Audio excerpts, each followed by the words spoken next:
It's been almost 8 months since I posted a video, so I thought waiting at home for the lockdown to end. Let's post another one. So in today's video, let's look at the Dell XPS 15 2020 version. Let's see what do we get from there. I've made some notes to help myself. Let's do this right after the intro.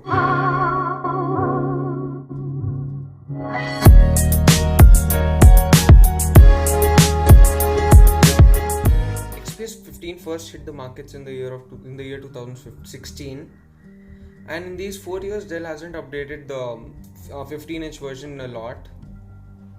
But in 2020 it's going to receive a major update.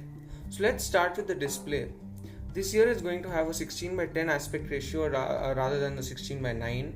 So you're gonna get a little more vertical space and really thin bezels. So you can just have a look in the picture, and like every year you're gonna have a 4K and a 1080p display. But like last year, you'll have an option between OLED or LCD. If you want to go into content creation like video editing, photo editing, and all those things, I would say go for the LCD panel, because the OLED panel is not calibrated very well by Dell, and it's really difficult to calibrate it.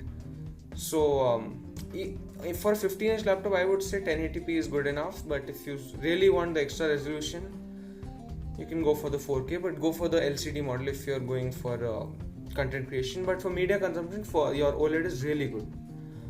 So let's talk about the processing power. So Intel recently announced the Comet Lake processors, 10th gen Comet Lake processors. So XPS 15 is going to have a i7-10750H processor. It's a 6-core 12-thread processor, very similar to last year. But sadly, there's not going to be any i9 model in this year's Dell XPS 15. There's going to be XPS 17 which will have i9 processor. That's a separate video in itself. Let's talk about it later. So about the graphics performance, the XPS 15 is going to have the GTX 1650 Ti. It's a 4GB graphics card. It's not a major upgrade with the to the 1650, but okay, any upgrade is good enough. So it's going to have a really new design. So basically, the speakers which were placed in the bottom for the last 4 years, they were just average. But this year they're going to be front-firing speakers similar to the 16-inch MacBook Pro. And the chassis is going to be thinner than before. I don't know if you should be happy about it or you should be sad. Because I mean, the chassis was already thin, and Dell was not able to cool the processor properly. If you make it even thinner, I don't know how you're going to cool it. Ports. So ports are going to be pretty similar as last year. 2 USB-A ports, 2 USB-C ports. I mean, last year there was only one USB-C port, but there are 2 USB-C ports this year. I don't know if both of them are Thunderbolt or one of them is Thunderbolt, but I think it supports PD power delivery, PD charging also at 65 watts, and the same SD card slot, Kensington lock, and your 3.5mm jack. The trackpad is going to be really big. I hope the trackpad is big and responsive as well, just like the MacBook Pro 16-inch.